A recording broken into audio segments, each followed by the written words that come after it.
Assalamualaikum warahmatullahi wabarakatuh.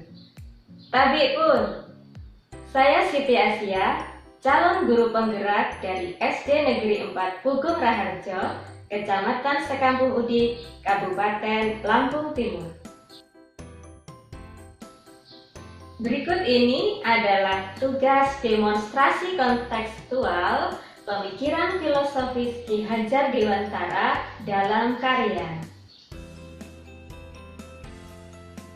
Kita mengenal sosok Ki Hajar Dewantara sebagai Bapak Pendidikan dan Menteri Pendidikan dan Kebudayaan pertama di Indonesia.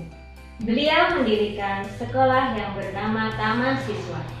Tanggal kelahiran beliau diperingati sebagai Hari Pendidikan Nasional setiap tanggal 2 Mei untuk menghormati jasa-jasanya di bidang pendidikan.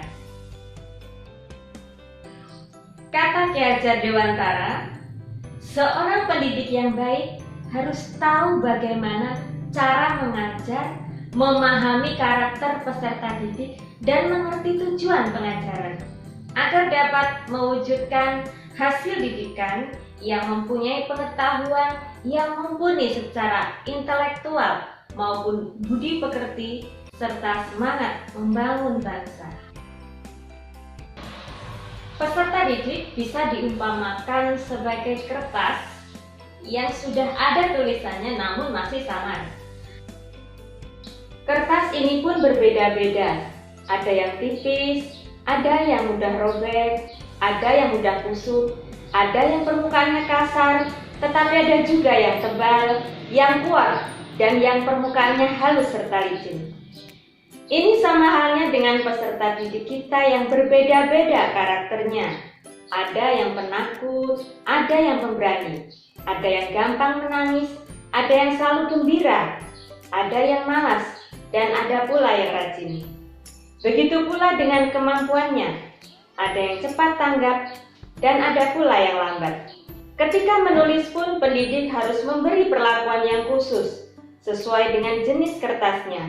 Dalam arti bahwa pendidik dalam proses pembelajaran tidak bisa memandang peserta didik itu sama, namun harus memberikan pelayanan sesuai dengan apa yang dibutuhkan oleh peserta didik. Semakin tinggi ilmu dan kompetensi yang dimiliki pendidik, maka akan semakin berkualitas karya buku yang dihasilkan. Yang bermakna bahwa untuk mencetak generasi penerus bangsa yang unggul, maka pendidik harus senantiasa mengupgrade kemampuan yang dimiliki sehingga bisa terus berkarya, mencetak buku-buku yang berkualitas dan bermanfaat untuk orang lain.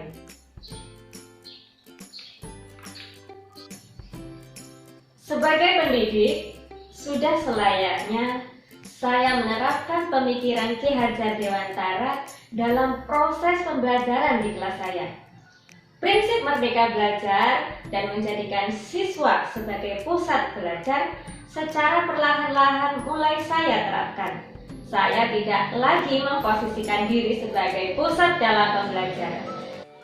Saya mulai mengajak peserta didik untuk turut serta andil dalam proses pembelajaran, mengajak mereka untuk mulai berpikir kritis, kreatif, dan inovatif, serta selalu mengutamakan pendidikan karakter dalam setiap pembelajaran.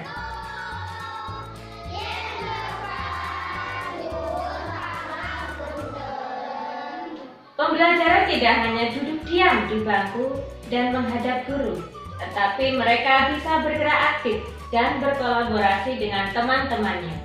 Pembelajaran tidak hanya mendengar dan mencatat, tetapi lebih pada kegiatan learning by doing. Aktivitas belajar juga tidak hanya dilakukan di ruang kelas, melainkan juga di luar kelas agar peserta didik tidak merasa bosan.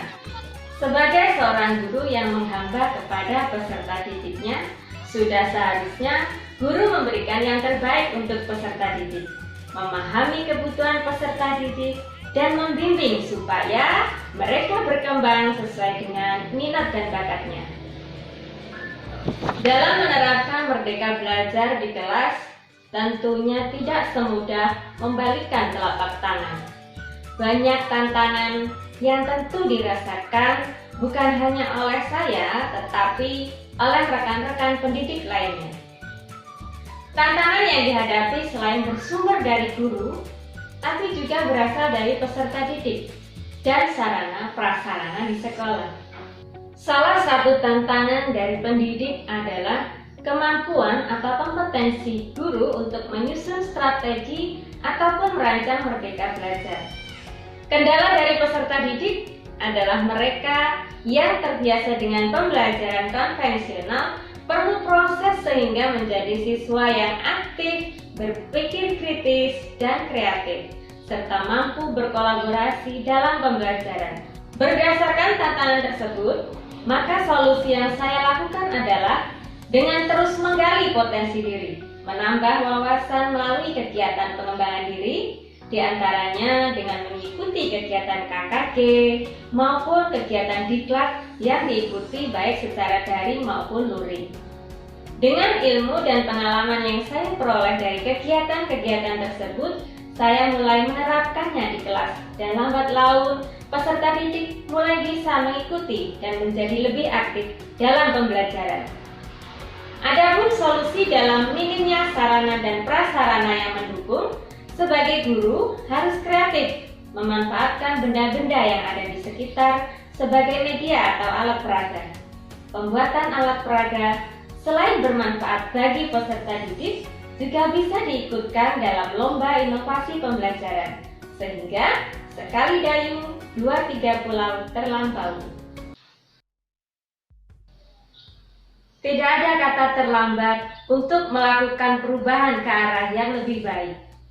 Mari kita wujudkan merdeka belajar, sedikit demi sedikit, lama-lama menjadi bukit. Guru bergerak, Indonesia maju. Sekian, wassalamualaikum warahmatullahi wabarakatuh.